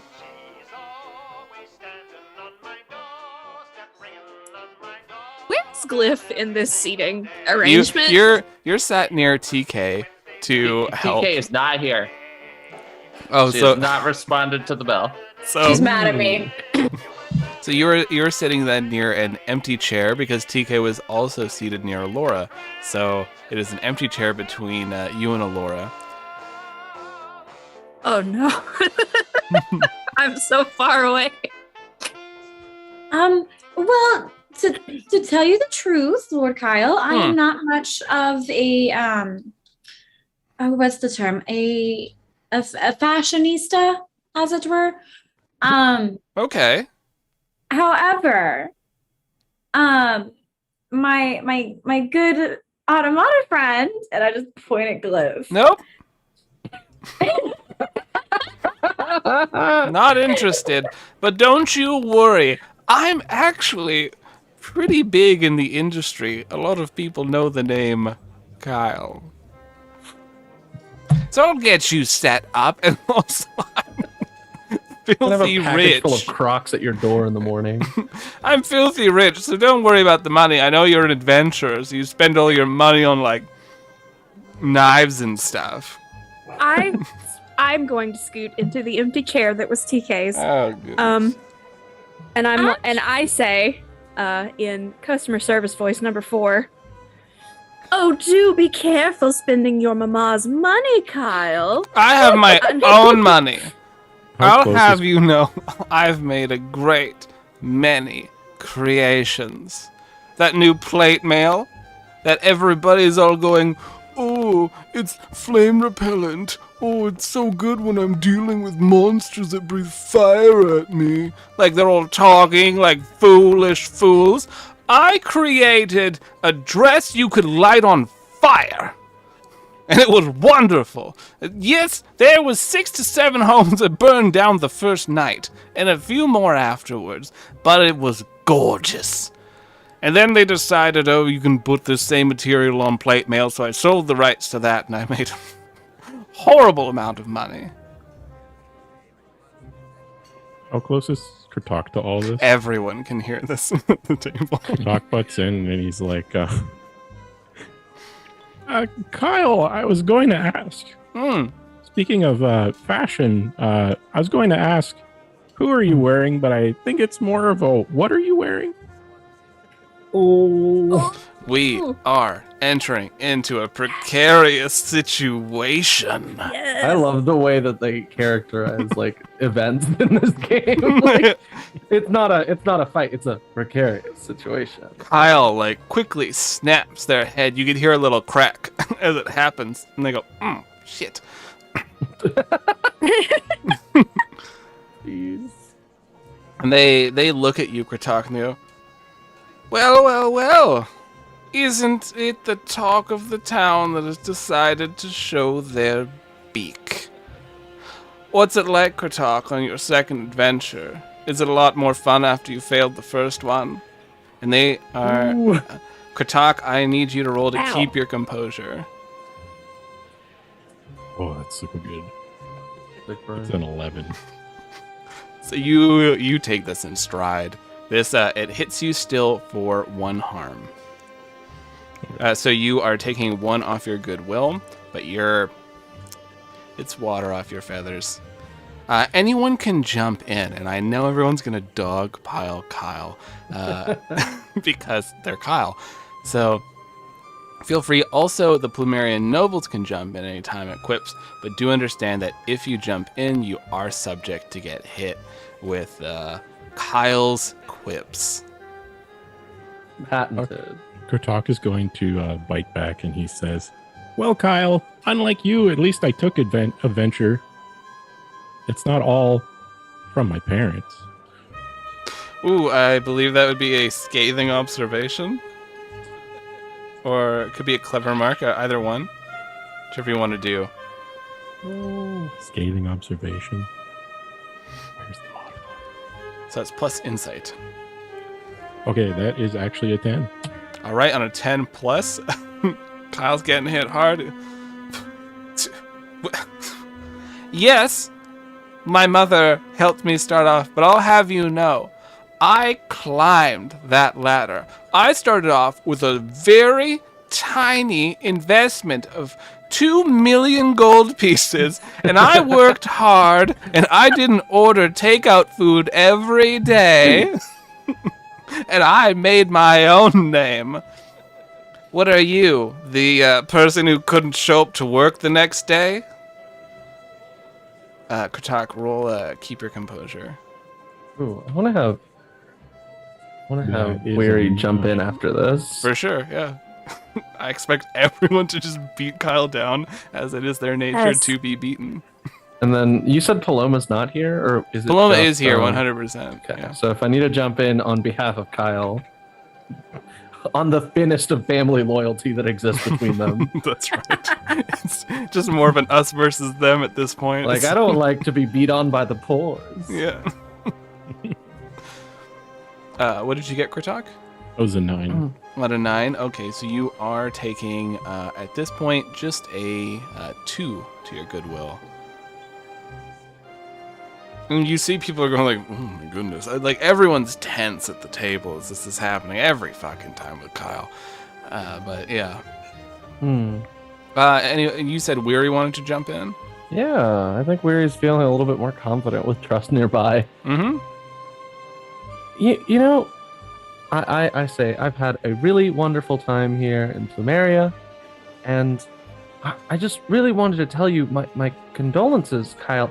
I keep hearing that you're dead, and I don't know if that's just a failure of PR on your part, but I keep hearing that you're dying or dead, and that must be dreadfully embarrassing to show up and have to explain to every place you go to that, nope, I did not actually die, but everyone seems to believe it, so it must be tough. All right, give me that roll. That sounds like a, come on, brain. I want to use the one that uses wit. That's an insidious rumor. Are they of a higher station? Yes. Okay, that makes sense that Kyle would be of a higher station than me. Money Wit speaks. is the one thing that Weary has okay in. I got a 10. All right, so you hit Kyle hardly. Everyone just keeps thinking I'm dead because of the explosions and the buildings that fall on me and the people that stab me and the people that hit me and the one monster that ate me that time and the time I drowned at sea. I've barely even died. It's giving like all of my exes are crazy, but like Kyle is the common denominator. Like it's giving that. Well, Kyle, I think people are just detecting a little more decay than just the generational wealth, if you catch my drift. Woo! Woo! Oh, roll that hit. Laura's just like stabbing their salad That one's only an 8. awkwardly, like chasing a tomato on the plate. Like, just like, get me out of here. I'm stuck in the middle of everyone and I'm small. This is the best dinner Glyph's ever been to. So they turn towards like both you, Weary, and you, Kratoq, to go, oh wow, look, it's the dynamic duo. You're just here to really try to make a splash, like really try to just make a big boom, like what you did with Greenest and all those innocent people that you killed. Oh my god. Hey, nobody gets to bring up our war crimes but us. And a lot of people at the table go, okay. But I need both of you to roll to keep your composure. As Can I? the head of Lord Crestfeather's about to end this. Delata puts her like hand across the table onto Kratoq's. So I imagine Kratoq's doing that kind of like lean over thing, hand in the middle of the You table. can roll to just protect see. an ally if you'd like. Well, no, she's gonna be like, Kratoq, maybe we don't need to bring generational wealth into it at the table. Oops. Listen, I just hate fucking seeing Kyle around here. He's such a fucking prick. Oh my god. I rolled a 7. Wait, And that. plus Gravestone, I guess 7. Okay. I got want it, to yeah. roll. I want to roll to Kratoq, you try take to. 1, Weary, you take 2. But what were you saying? I was gonna say when Kyle said that, I was gonna try to protect an ally. Sure. To see if I can. It seems like kind of- Weary is the one who's getting taking this a little more Yeah. personally. Yeah. 1 second. see, because I get a bonus to that. But is anybody surprised that they are? No. Yeah, no, 100%, no. I take all the war crimes I accidentally do very seriously. Yeah, that's fair. And Kyle's a shit. Oh, so- Kyle, I know it's so hard for you to understand what actual work looks like, but we were actually working, and though there were unfortunate circumstances, we were trying to make the situation better, which I know you don't get. So, that's a 9. So on a 7 y'all. and a 9, you may add your virtue to their roll, and they also take a +1 forward. So your next roll. At this, Lord Crestfeather hits the table a little bit louder than should. I think that is enough conversation on that matter. There are Plumerians who were lost in the town of Greenest. We must not take this lightly. Kyle. And they go,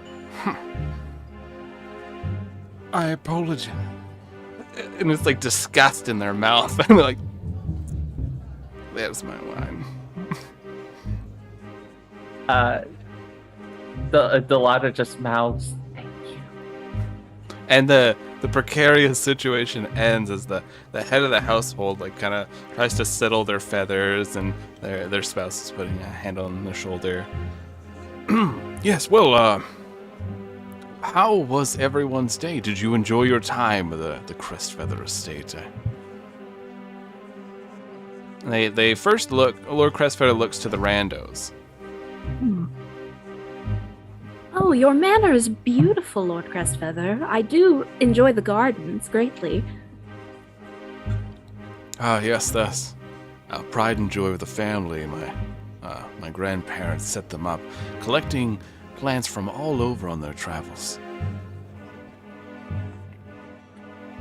I certainly have found a lot to be excited about.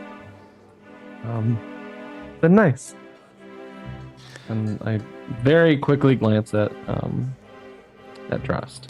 Now, are you holding hands under the table or on top Under of the the- table? under the table. Ooh. Yeah. Under the table. Hey. Hey. Ah, I'm delighted to hear it. I'm very proud of our home, and I always delight in having guests. I certainly did have an adventure. Speaking of, has anyone seen Bradley? Yeah, I'm here. They come up onto their chair from under the table. People are There like, you are. oh. Delata leans over to Eliandra. See, I told you there are small disabled children everywhere. And to bring everyone back to what Bradley looks like, because we forget, because Bradley's been sweet this episode. Bradley has a very large head, probably like 1.5 times the size it should be. Their teeth are sticking out at strange angles. Their eyes are more on the side, kind of like a fish. And they have like a very wiry little body, and their fingers keep growing now and then, slicking back into their hands, stuff like that. Very, as they've said, adaptable child.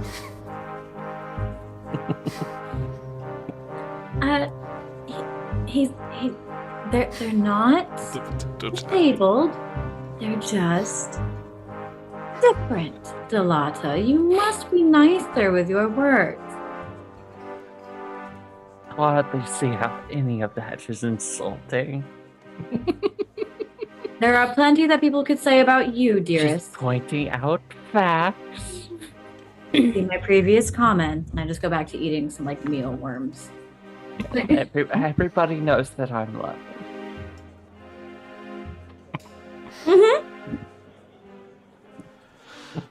The rest of you, how have you enjoyed your stay at Crestfeather Estate? Well, your manner is spectacular as always, and I must say, the guests have been a delight from what I've met so far. Oh, that's wonderful. It's so lovely seeing everyone take so much care of the disadvantaged. Right. Of course. Eliandra's just gonna kind of like stretch and then like fake a sneeze and like slam Delata's like head into the plate. How dare me? I'm so sorry. Yeah, why don't you roll me, let's see here.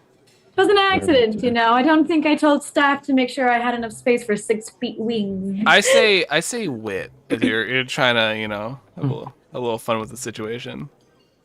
We're not playing P&P anymore. Can I counter this in some way? Ooh. Yeah, I'd say roll grace to counter it.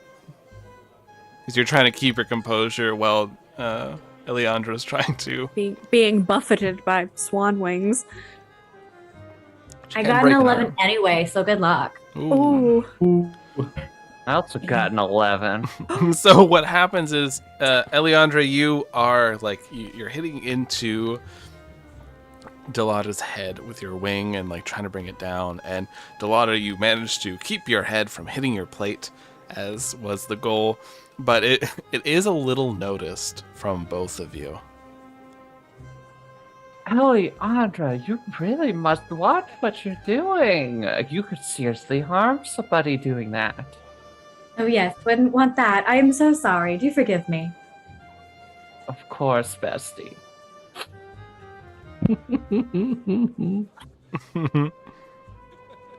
So you're all enjoying this dinner, and like, you know, like meals are being passed out, and then like they're now bringing in the dessert. Beautiful desserts are being brought in. A lot of candied insects, as is expected. Some chocolate covered ones, that kind of stuff. And they do bring in this cake, and they set it down. And the cake is meant for the randos who are here, and some of the other guests who aren't Plumerian. And all the Plumerians are staring at it. Do enjoy this wonderful dessert we have prepared for you. Is it made with cricket flour? Unfortunately not. Oh no, that means your Plumerian friends won't be able to have some. Yes, indeed. But do not worry, we have our own desserts here. We will be okay. I want to study the situation. Yeah, you do. Go ahead. Kind of sus. We need some first aid at the ready. I have my mud. Don't know if it'll heal, but I've got it. It's not even magic mud right now. It's just regular mud. Yeah, you just rub some dirt in it. Yeah. I got a 14. Okay. Whoa! Oops. I have the +2 on that one. So. Nice. And what did you get? I don't I know if this didn't roll. is glyph. Oh, okay. So you can ask 2 questions on the list. So what is happening here could use for my benefit, history of the place, hidden, so on and so forth. Where'd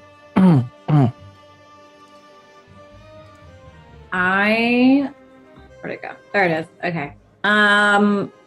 Primarily, how could the situation turn out?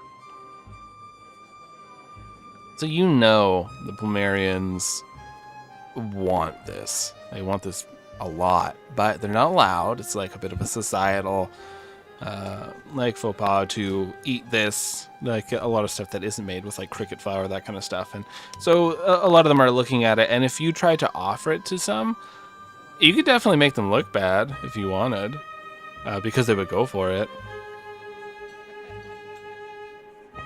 And I think what is being hidden from me? So you're looking at everyone, like kind of like trying to gauge that. Like most people are looking at it like pretty, like, ooh, that looks really good. You know, Squibbles is sweating, like as they're staring at it. But Rip Talon doesn't seem interested at all. Ooh.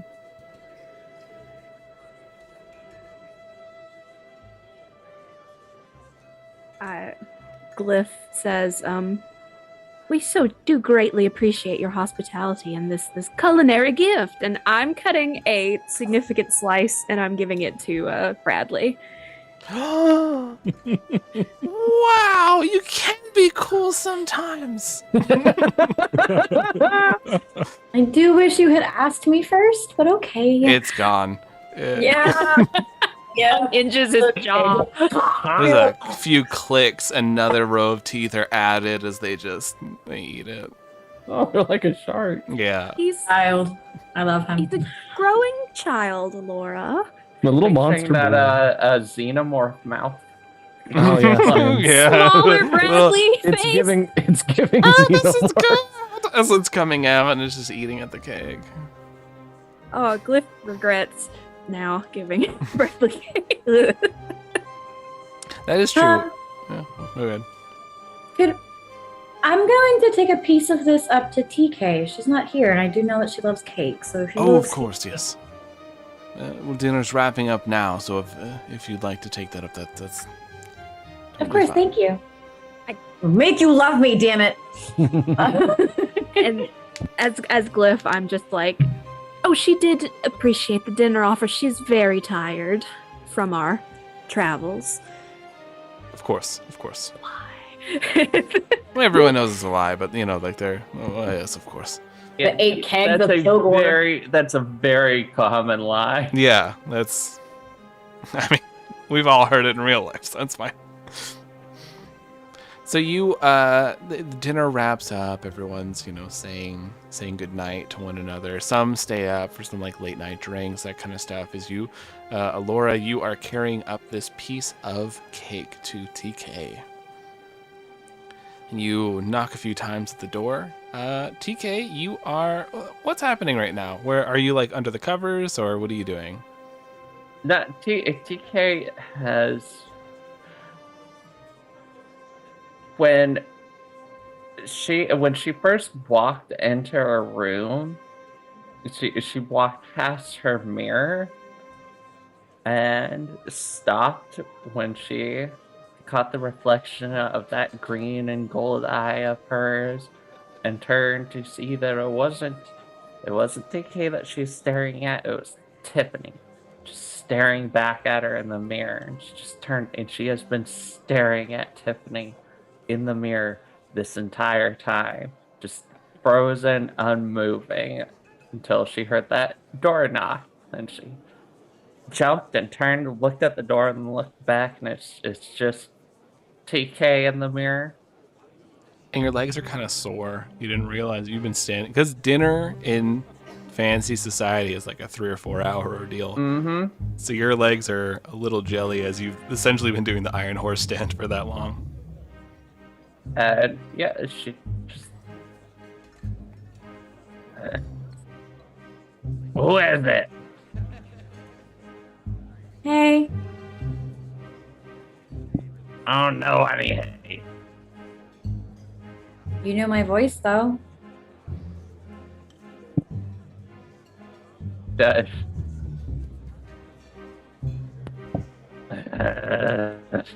And Come in, I have cake. as she walks over and opens the door, not enough for Laura to come in, but just enough to look through with her one eye. What? Has that eye always been like that? I remember them looking different from that.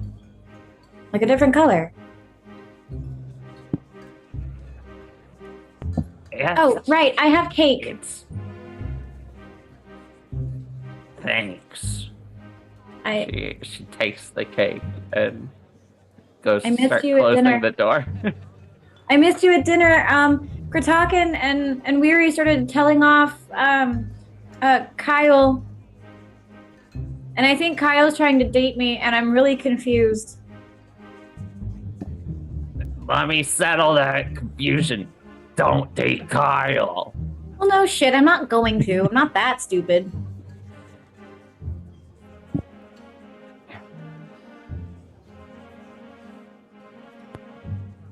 Can I come in? Why? I get it, Alora. You don't like me. You don't have to pretend to like me. Okay? It's When fine. have I ever said that? And at this point, I just like barged in. When have I ever said that? Yes, you're a cranky little goblin, but you're still my friend. You're one of the closest people I have in my life to family. We don't always have to get along. And I know I put my foot in my mouth sometimes, and I'm sorry about that. I'm trying. But I love you, and I just want you to be okay. I am okay. Then why are your eyes different? My eye has been different since I fucking killed us all. Okay? Nobody bothered to point it out to me the entire ride out here. So I've just been living with her fucking eye in my fucking skull for goddamn weeks now.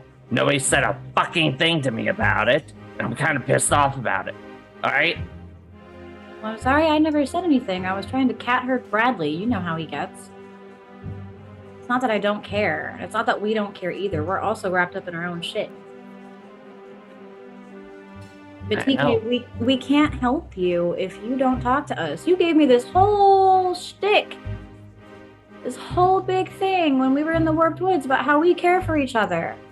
And how you care about me. Well, hey, dumbass, I do the same. Using TK language here. Yeah.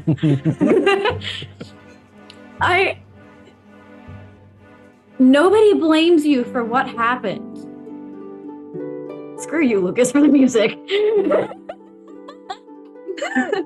Nobody. That was the right song.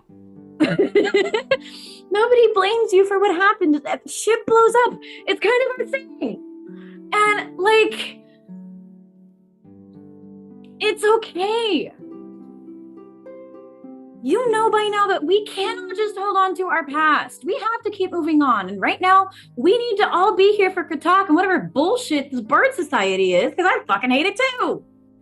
I've got Kyle hitting on me left and right. And you know who I could use to fall off right now? You! And I don't have you there.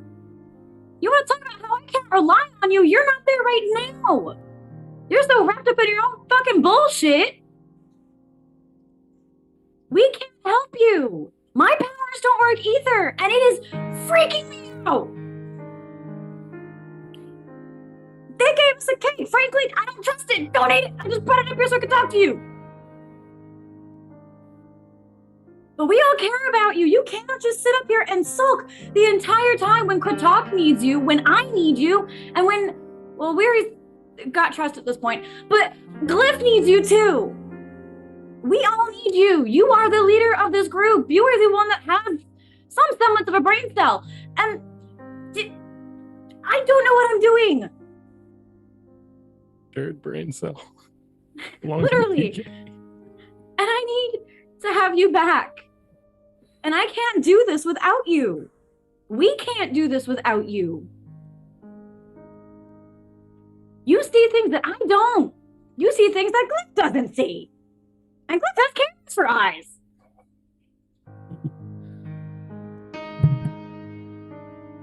Stop drowning in Kilgore's best, take a goddamn shower, and get back out here with me. You're my best friend, and I'm not gonna freaking lose you. I can't lose anybody else.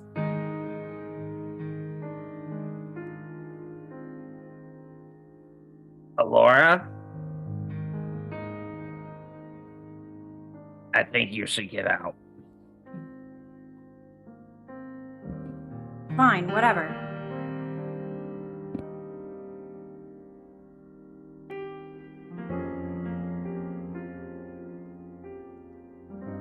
Door slowly closes as Alora leaves. And a piece of cake sits there on the nightstand near TK's bed. Everyone else is settling down, getting ready for a gentle night of rest. It's been a long day. A lot of things are happening. The night passes by, and we see another shadowy figure walking through the halls of the Crest Feather Estate. They stop by a few rooms of the randos waiting outside the door, but passing by. We see them slowly, silently open the door to the head bedroom. We see Lord Crestfeather and Lady Crestfeather asleep. Their hand slowly goes to Lady Crestfeather's head, and we watch as the birdsong travels along their hand into Lady Crestfeather's head. They leave this room, and they go to the son of these two. And the same happens there. As the night passes by, everyone tired from the intricacies of the Plumerian world, the sun starts to rise as you all hear the gentle sounds of the forest before a loud off-key trumpet sounds. Hear ye, it is me, Dudley Flufffeather. I've brought music from the Earth Realm. I shall read it as follows. He identified as male of the species. She identified as a female of the same said species. They were human for context. Could I make this statement any more apparent? He was a hooligan by nature. She was a performer of the fine arts. Is there any more I can speak of on the subject? He desired her presence. She kept her thoughts a secret known only by her heart. To the fact that she shared the same desire. Unfortunately, all of her compatriots held their nasal passages high. They doth possessed issue with his ill-fitting garments. That is all I have to speak on this matter. I, Dudley Flufffeather, am away. They fly into the air. Wow. You can thank Michelle for that one. Michelle helped me Thanks, with that Michelle. one. Thanks, Michelle. And that is where we're ending this session today. Did you all have fun in those moments? Oh yeah. So good. So based on the cutaways of like Trust having a bad time, I keep expecting it'll be like, haha, cute scene, and then Trust will just unhinge his jaw and try to kill me. And that's like the kind of tension I'm holding with every cute scene. Is like, is this the site of my inevitable betrayal?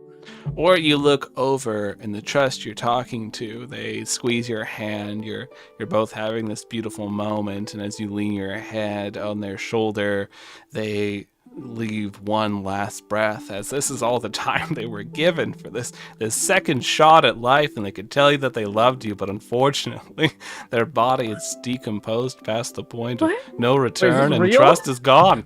No, I'm just kidding. No. I'm just kidding. Trust is fine. Sounds like you have a trust issue. Oh, boo.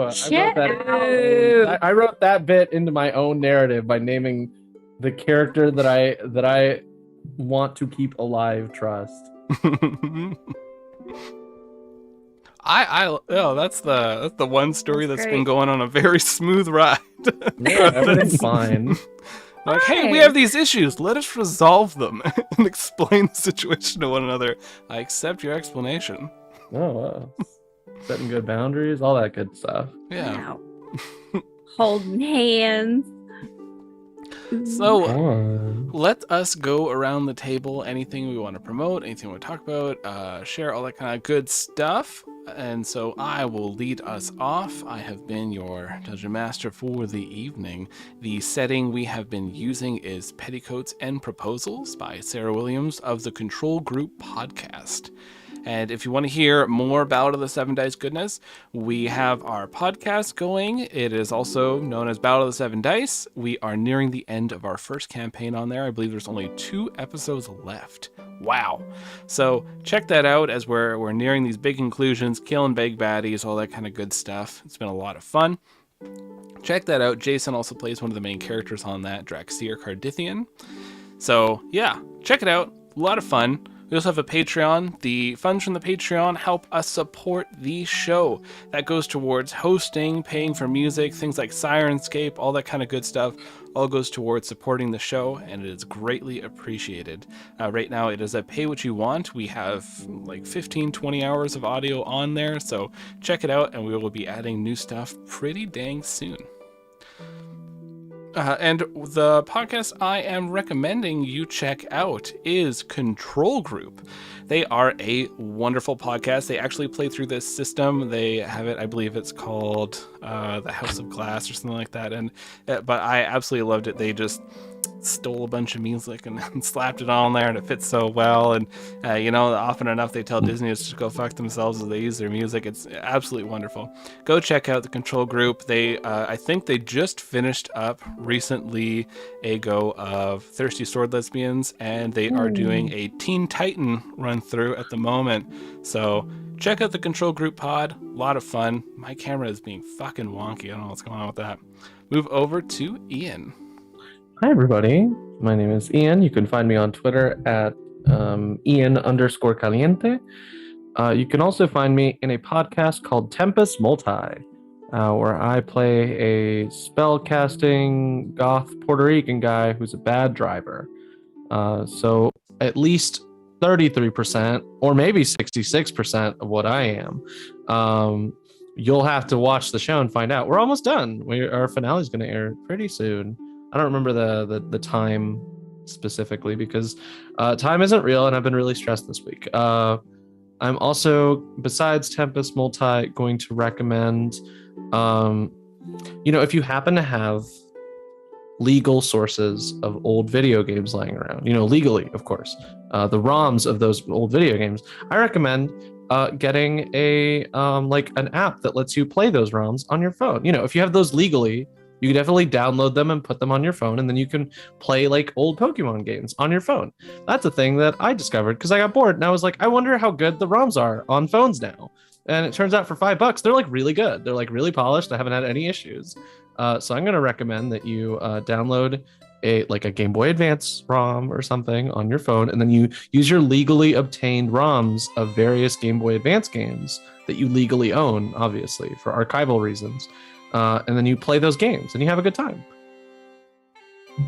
I have legally been enjoying, I just played through Pokemon Silver, and now I'm playing Pokemon Sapphire on my phone legally on these ROMs. And it's legally been fun.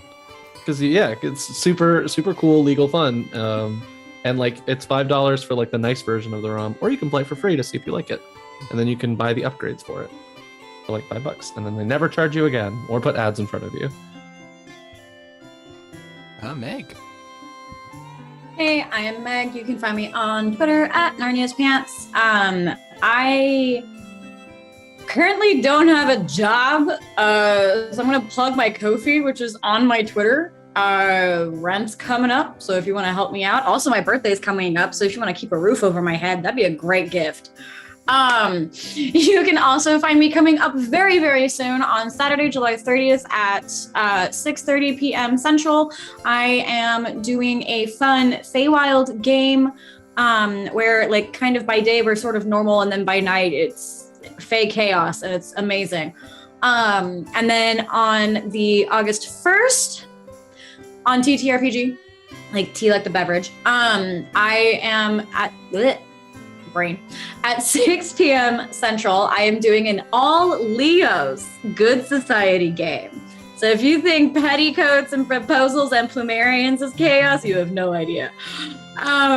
It's going to be worse because it's all Leos and we're all gay. So come help us out. We are doing a fundraiser for the GLSEN, which is a whole network that works to educate on queer issues. I am also, I did this to myself, on another charity stream one shot on July 31st, with the People's Ascension. I don't know the Twitter for that yet, but if you follow me on Twitter, you'll see me boosting it a lot the closer I get to it.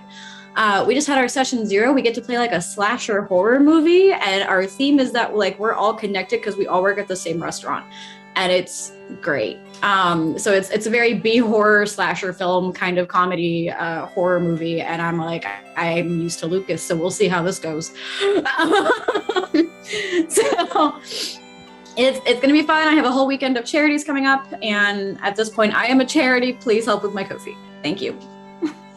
Plus the Ko-fi there, I do have to say, I've had these great ideas with slugs. I've had this really terrible nightmare, all involving slugs. I can't wait to inflict it on the randos. Jess. Don't inflict slugs on us. Keep saying no Junji Ito before bed, and Lucas never. We listens. we're always the nightmare test like guinea pigs too. Like it's like I had a bad dream, suffer, and we're like, what do we? It's such good content. Thanks, Brain. I'm glad we could help you express yourself, Lucas. Yeah, I'm art_fantastical on all the social media. I don't have anything going on. It's too hot, y'all. It's too hot to do anything right now. Buy yourself some ice cream if you can eat dairy or non-dairy ice cream. So yeah, this show is brought to you by ice cream. And I'm not just saying that because as soon as the stream started, the ice cream truck drove down my street, and I was like, oh, I want to go get ice cream from the ice cream truck. But that's okay.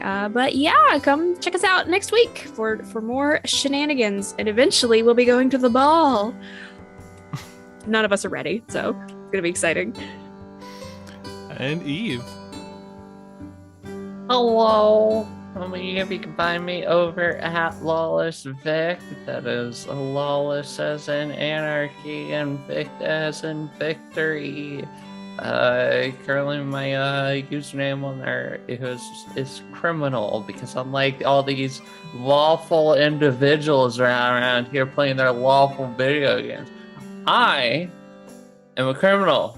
I do crimes. Proud of that. I don't need to hide behind your pathetic moral society. We'll see who cancels who. Anyway.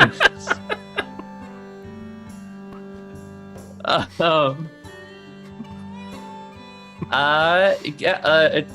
from recommending haircuts because they're nice when it's as hot as it has been, I'm also going to recommend Nope.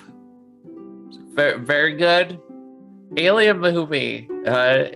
Genuinely kind of scary in that like more low-key, like, oh, I'm getting bad vibes off this scary stuff kind of way, more than jump scare stuff.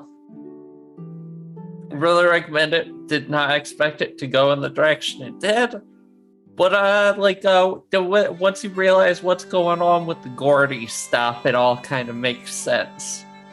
So just pay attention to Gordy. Anyways, that's what I got. And Jason.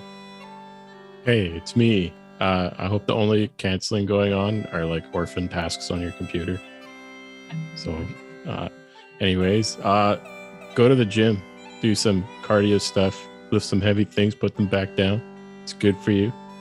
And also, I have no idea what the overlap with this community is like, but if anyone happens to be into fishing, you can check out an old friend of mine.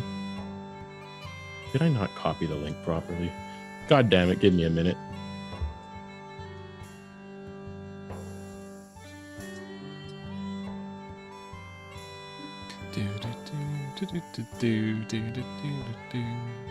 At Freshwater Fishing with Adrian.